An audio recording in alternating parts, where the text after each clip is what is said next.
Now, allow me to switch into English because we have online our keynote speaker of this afternoon session is Mr. Jonathan Tourtellot. He is based in the US, not far from Washington, DC. And I was told that there's some not very pleasant weather conditions right now, which means that we might not be able to hear him properly. So we're gonna try, because he's gonna dedicate the next 25 minutes, 30 minutes to his speech entitled Our Chance to Rethink Tourism, Regenerative and Beyond. Allow me also to say just a few words about Jonathan.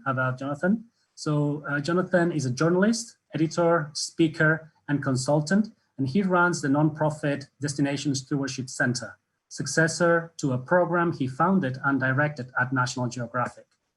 During his 3-decade career at National Geographic, he wrote about travel, geography, the environment, and science. Using structured crowdsourcing, he instituted the landmark Destination Stewardship Surveys reported annually in National Geographic Traveler, 2004-2010. He co-chairs the Destination Stewardship Working Group at the Global Sustainable Tourism Council, GSTC. So thank you so much, Jonathan. Sunny greetings from Spain. I hope you can hear me loud and loud. I hear you fine, thank you. Great, so the floor is yours. Thank you for being here today. But hello everybody from Virginia in the United States of America on Furnace Mountain, which is why our connection isn't very good. I come to this topic basically as an editor-writer, travel editor-writer, working for National Geographic Traveler magazine for over 20 years, and the Geographic longer than that. And this is what informs my approach to the subject. And I became so fascinated with the interaction between tourism and the places where it occurs that I was able to persuade the Geographic to start a sustainable tourism initiative back in 2001. Now, everybody here is familiar with the fact that tourism has its good side and its bad side. And everything I've been working on from that point on is to see how we can avoid the problems you see on the left there and encourage the benefits that you see on the right. And of course, you're familiar with them in Barcelona. And it's important, therefore, not to forget that tourism can also do a lot of good. That little girl is holding up a sign welcoming tourists because the eco-tour operator is bringing her school supplies for the year to her school. And that's just one example. Ecotourism itself is part of what inspired my approach. And among other things, it proves that tourism can be profitable. Sustainable tourism can be profitable. And this study was just of American travelers, showing that the more affluent the travelers, the more they liked watching birds while they were on holiday. And this principle can be extended, I think, to a great many other, extended much more broadly, let's put it. So let's take a moment now to look at the threats. Sorry, there we go. And of course, along comes coronavirus. And what we're finding all over the world is that many destinations are saying, yes, sustainability is important, but first we have to recover from the crisis. Well, this we feel is a mistake. Sustainability is survival. And these not only can go hand in hand, they must go hand in hand. Climate change is still a paramount issue. That's the house my friends and I used to rent for holiday in North Carolina. They eventually moved that house. And of course, we're familiar with all the planetary threats that we're facing, including, of course, tourism itself. And when tourism is badly managed, it spoils things. In this case, in Angkor, these people are literally wearing away the steps of the ancient temples. And you can see this in many places all over the world until the virus shut everything down. So let's talk about what may happen after we recover from the virus. This is My Lady of Over-Tourism, the Mona Lisa. When Leonardo painted her, she was 53 centimeters wide on his canvas, and she still is. And she is one of the most popular attractions on Earth. And let's look at the pressures involved in trying to get a look at her. If you ignore the big dip we're having right now, tourism growth has been incredibly steady, projected through growing affluence and population and technology to reach 3 billion possibly by the year 2050. We will have recovered from going, affluence will come back, technology has still been there all along, and the airplanes will fly again. I think it's quite likely that this problem is far from over. And I'm very pleased to see that some of what we saw earlier today is addressing it. Good for you.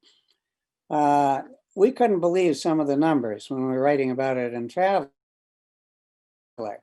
because 40 times increase in international arrivals alone, that's not counting domestic, meant that if 5 people were looking at the Mona Lisa in 1960, that would mean over 200 people were looking at her in 2019. Could that possibly be? Yes, it could. And this is in a way a kind of stand-in for the pressure on popular destinations all over the world. The Mona Lisa is still only 53 centimeters wide. And all the other heritage tourism spaces that we are dealing with cannot grow to absorb demand unless we take a stronger hand in how we manage things. Now, meanwhile, back at National Geographic, several things were happening. My initiative turned into the Center for Sustainable Destinations. And during that time, we put forth quite a few ideas, which I won't have time to go into today, but I will talk about one of them. But in 2010, the Geographic entered turbulent times, and my program was a victim of that. It eventually split in 2. And so I took our program independent of the Geographic, and it became the Destination Stewardship Center. And we're now working closely with the new Future of Tourism Coalition. National Geographic Traveler itself sadly died at the end of last year. That was the last issue after 40 years, and I do mourn its passing. But this is the idea that we introduced during that time. And we called it geotourism at the time, which means something different in Spain. I think you associate that with geological tourism only.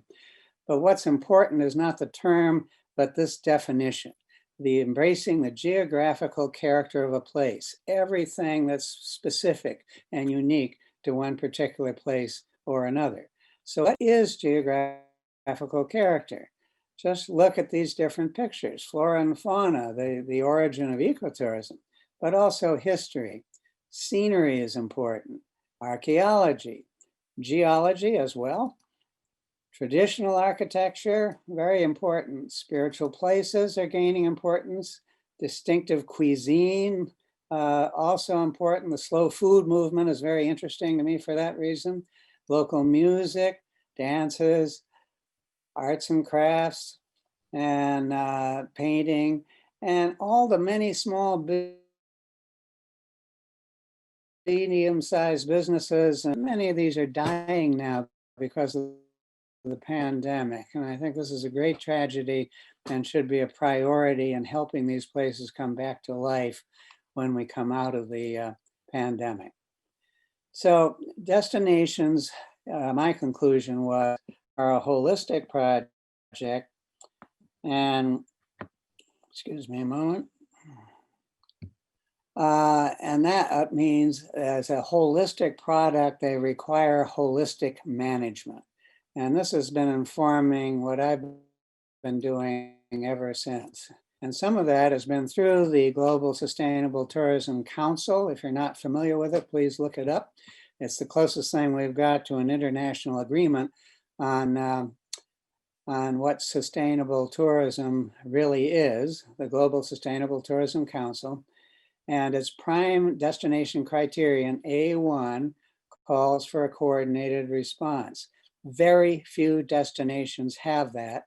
But now, thanks to its painful experience, Barcelona is one of them. Look at this definition. And this is, I won't read all these slides, but this one's important. An effective organization describe what it has to be, just that it has to be, do a coordinated approach with the private sector, public sector, and civil society. And it involves socioeconomic, cultural, and environmental issues. There's more to sustainability than the environment. We can call these generically destination stewardship councils or collaboratives. And Barcelona appears to have one. This is wonderful. And I know it was hard road getting here, but I hope this is working for you in Barcelona. Open, diverse, and participatory civic body. That is a Destination Stewardship Council. And much of the rest of the world needs to look at this example. An example where that has had trouble happening, and certainly not alone, is Ireland's Cliffs of Moher, where you see a disconnect you see all over the world between marketing and stewardship. In this case, a few years ago, the managers wanted to protect the reputation for the destination and raise the fees on tourist buses. So we're bringing in more and more travelers for very short visits. But County Clare government wanted more tourists. Nothing unusual about that. The same thing was happening in Tasmania. The government keeps pumping more arrivals and making it harder and harder for destination managers. So why this disconnect? And some of us have come to the conclusion is that it's the way we measure success, contribution to gross domestic product. And the economist who won the Nobel Prize for coming up with gross domestic product would disagree with doing it this way. Simon Kuznets was afraid and warned governments, do not rely on this measure alone. And yet that tends to be exactly what happens. So let's look at the cliffs from two different directions. On the left there, we have everything that is driven by transactions that you can measure with GDP or build to increase GDP, like infrastructure. This is what's commonly called the tourism industry. The problem is it ignores all the other stuff involving taking care of the place. All these different elements, a lot of them driven by NGOs and civil organizations, and those tourism businesses that know very well that they depend on the character of the place. Our challenge is to bridge this gap, and I think technology can help there. The next criterion, and this is the only one of the 38 I'll bore you with today, is that if you have a destination council, then you have to have an action plan. And that begins with, which visitors do we want? We now know we can be a little pickier and choosier about the sort of tourists we invite. And as was pointed out earlier today, it's not that we want more visitors, we want the right visitors.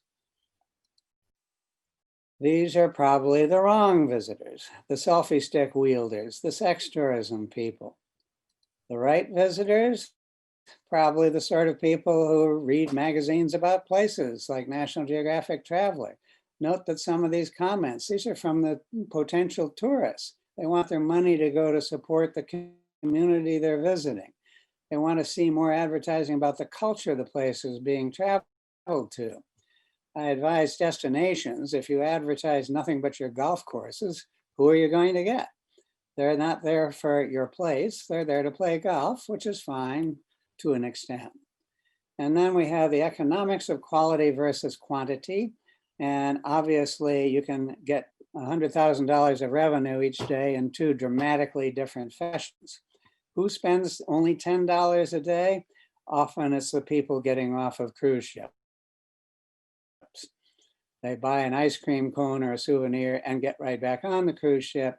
But in the meantime, they take up an enormous amount of space. So reinventing tourism as we come out of the coronavirus crisis means perceiving it as it really is, not just GDP, although that's very important, and the economics are very important without doubt, particularly right now. The tourism product is the place. The tourism businesses facilitate the experience of visiting the place. They add value, but they depend on the place. The only exception to that would be manufactured attractions like Disney and so forth. So managing the tourism and managing the place are the same job. It requires collaboration among all these different people. And that's where I think there's a great technological opportunity, and we've seen some promise of that today, because the best way to bring it all together is probably going to be involving a map and a forum and a smartphone that creates a sense of place and a way for everyone to come and recognize the character of their own place. And for planners to make a plan, you do have to be able to value it somehow, not just through the number of transactions that occur, but rather to look at other ways that are normally dismissed by economists as an externality. A simple example, if you stay in a hotel and spend money for your hotel room, that counts as part of the tourism industry. The view outside the window, that comes for free. It doesn't count unless we find ways for it to count. So when we look at metrics that can help governments and destination stewardship councils make their case, we need to look at good measures, not what was called back in the beginnings of the computer age, GIGO, meaning garbage in, garbage out, or RIRO if you're from the UK. We need measurements that in fact will be the right meaningful measurements. A few years ago, the Davos people were doing a competitive analysis of tourism and concluded that 25% of the cultural competitiveness of a country depended on how many stadium seats it has. And I called these people and said, why are you counting that and not number of theaters and number of museums? And the answer was, we didn't have data for those, but we could count stadium seats. GIGO. So at Traveler, we wanted to try rating destinations and publishing the results. And there were several reasons for doing this, but mine was to get a conversation started about how well are we handling ourselves as a destination. And the places that rated high would be very happy, and the ones that were rated low would, we hope, do something about it. And how do you rate an entire destination? You can count certain things, yes, but it's pretty hard to count aesthetics or cultural impact and so on. So we decided to count something we could count, which was opinions. In our case, the opinions of 200 to 400 sustainable tourism experts around the world, based on the 6 criteria you see on the left, and we offered them a simple rating scale on the right, and we published the results. You might want to see what some of them look like. And we ran them from 2004 to 2010. The actual survey occurred the year earlier. And in one case, we ran the same destinations, once studying them in 2003 and again in 2009. And in both cases, the Norwegian fjords came in at the top and the Costa del Sol came in at the bottom. Sorry, Spain. However, Alhambra and Granada came in very well.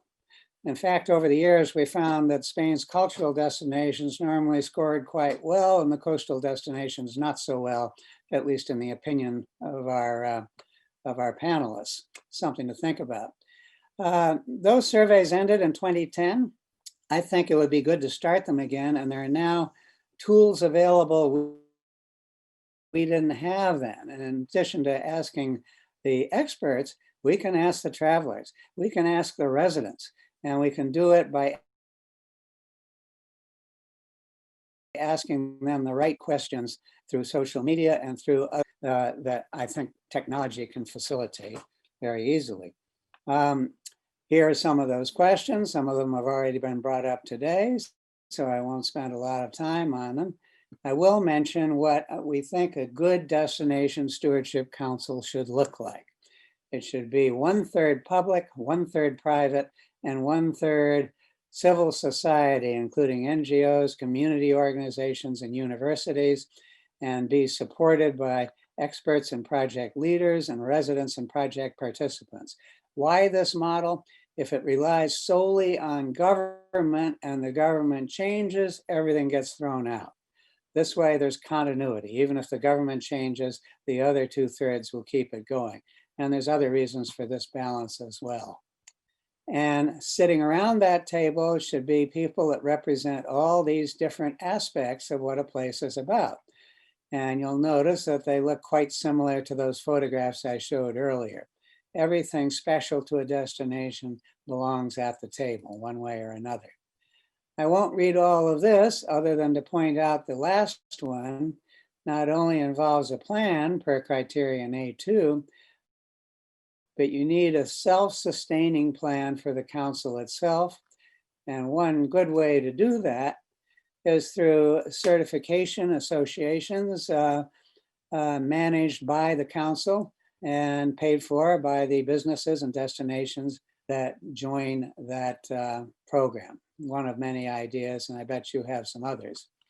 For my last slide, I'll point out that we have a brand new newsletter that we're doing in cooperation with GSTC, and the autumn edition just came out. If you go to the DSC website or the GSTC website, you can see it there and take a look. And in this particular issue, I would note that we've got an article on Mallorca's efforts to tame over-tourism, mixed results there, and also an article on how data science can help destinations figure out return on investment. Data science, again, here we need technological help, and I challenge all of you to come up with better ways to do that. I think technology is going to be our savior. And with that, I'll stop and let you all go do what you want to do next. And if there's time, I'm happy to take questions. Thank you so much for a very discerning presentation, very clear and concise. And I'm just checking whether we have any questions on the chat, whether anybody, any of the listeners, participants of the forum would like to make any questions. So just give me a few seconds to see whether there are anybody who would like to make you a question in regards to your presentation. But I really appreciate that you share especially your approach concerning the Destination Stewardship Council and how we believe that we need this composition in order to make sure that decisions are taken, especially from the different stakeholders involved in the tourism activity, and that there is a continuity, especially where also technological progress and solutions can be extremely instrumental in this regard. So let me check again. While you're checking, I'll mention that we are working on profiling different destinations that are doing that well. Mm-hmm. And I welcome anyone who thinks they know of a destination or live in one that is doing that well. Please get in touch. Mm-hmm.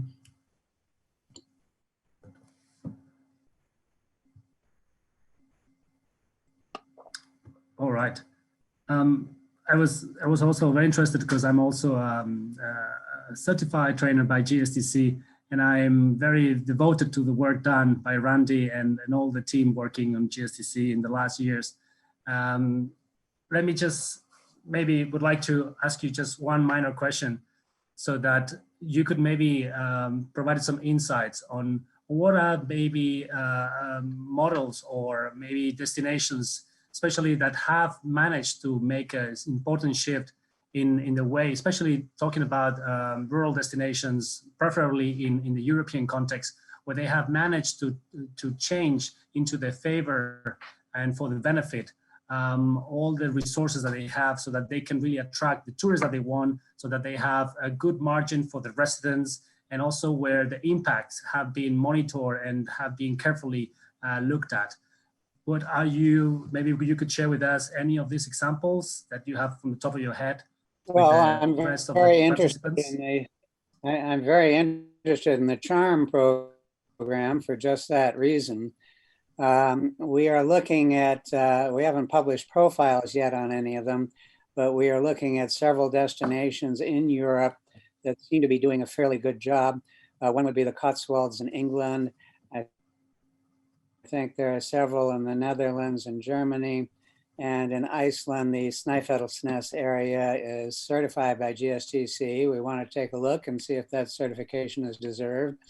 But frankly, overall, Europe is probably doing, as a continent, the best job anywhere. The runner-up would be New Zealand. They're doing a good job as well. But even so,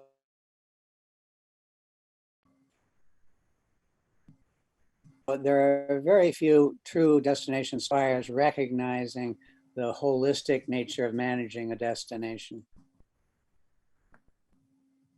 Right. I think I froze again there, sorry. No problem. I think we managed. Technology was on our side today. Great. Okay. So let me thank you. Lifting. Good. Let me thank you once again for all your insights and your time today. I wish you all the best, and we send you sunny greetings from Spain. Okay. Next Thank time. you very much. I'm in Barcelona. Okay. Hopefully. Bye-bye all. Thank you, Jonathan. Take care. Thank you. Bye. Estupendo. Pues son las 6:08 de la tarde. Damos ya por acabado y concluimos esta 8ª edición del Foro Turístico. Esperemos que les haya entretenido, les haya gustado, que hayan aprendido y que realmente les haya podido abrir un poquito más la mente sobre nuevas soluciones tecnológicas, nuevos avances, nuevas ideas, nuevos proyectos que hemos estado explicando durante toda la mañana y también durante esta tarde. Como sabéis, todos los contenidos del Congreso los subiremos para que estén en la plataforma y eso requerirá solo unos pocos días para que luego cada uno de ustedes pueda acceder a las presentaciones y a los vídeos y fotografías incluso del día de hoy. Ha sido un placer por mi parte moderar y también llevar a cabo la entrevista de esta mañana con Nick Hall y como les decía esta mañana, creo que firmemente que podemos conseguir reanudar todo lo que es la actividad más presencial, que es esa parte que realmente todos echamos de menos trabajando en el sector turístico. Esperemos que se pueda permitir o que al menos tomemos las medidas oportunas para poder seguir y para que nosotros pues, podamos continuar haciendo esta labor de difusión del conocimiento, para crear redes de profesionales y porque creemos pues eso, que el turismo es una industria que tiene todavía muchísimo futuro y que obviamente será muy diferente a cómo hemos estado practicando o haciendo turismo, pero que es una industria que seguirá y que estamos seguros que ni esta pandemia ni la que viene podrá vencerlo. Así que muchas gracias desde Eurecat, muchas gracias, nos vemos el año que viene, eso sí, seguro. No sabemos si en versión híbrida o versión presencial, eso todavía lo dejamos al destino y esperemos que estén bien. Muchas gracias y que tengáis buena tarde.